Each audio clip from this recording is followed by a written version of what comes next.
નમસ્કાર મિત્રો, આજે આપણે એક સરસ મજાની વનસ્પતિ વિશે જાણીએ. ઘરમાં પણ બાળકો પાસે કરાવીએ.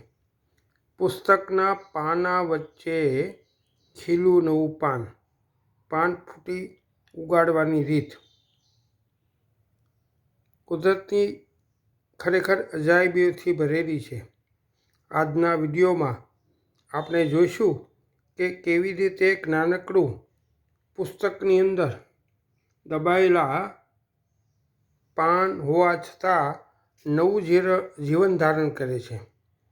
પાન ફૂટી, જેને આપણે પથ્થરચટ્ટા પણ કહીએ છીએ. એક પાનમાંથી અનેક છોડ કેવી રીતે બને છે, તેનો સુંદર નજારો જુઓ અને કુદરતની શાંતિનો અનુભવ કરો. બાળકો પાસે કરાવવાની રીત. હવે આ પાન ફૂટીનું છોડ છે. બધી જો નાની નાની ક્યારી છે કટ થયેલી, એ દરેકમાંથી છોડ કેવી રીતે હજારો બને. એક પાન ફૂટીનો છોડ લગભગ 40-50 રૂપિયામાં આવે છે.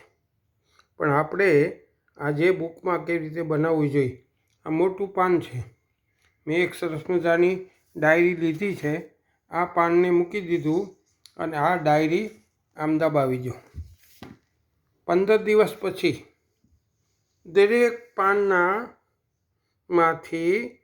એક એક મૂળ સાથે નાના નાના રોપા મૂકશે. તો કુદરતનો નજારો, પુસ્તકના પાના વચ્ચે હરિયાળી, કુદરતની કલા સૌથી ન્યારી. એક પાન અને એક છોડ, કુદરતના જાદુનો નથી જોડ. આ આપણે બાળકોને ઘરે પણ કરી શકાય. આપણો સમય જાય અને કુદરતની પ્રયોગશાળામાં અનુભવાય. ગટપણના ગઢમાં સાચવેલું, ગઢમાં સાચવેલું દાદા દાદીનું આ જ્ઞાન છે. પર્ણફૂટીના પાન નથી, પર્ણફૂટીના પાન નથી, આ જીવતરનું વરદાન છે.